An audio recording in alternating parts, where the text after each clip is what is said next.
قل أعوذ برب الناس।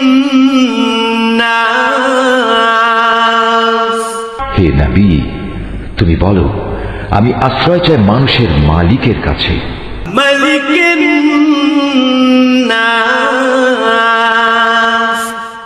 আমি আশ্রয় চাই মানুষের আসল বাদশাহর কাছে, إله الناس।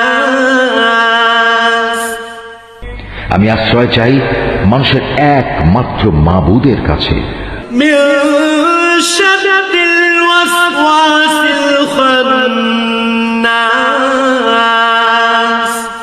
আমি আশ্রয় চাই কুমন্ত্রণা দানকারীর অনিষ্ট থেকে, যে প্ররোচনা দিয়েই গা ঢাকা দেয়, الذي يوسوس في صدور الناس।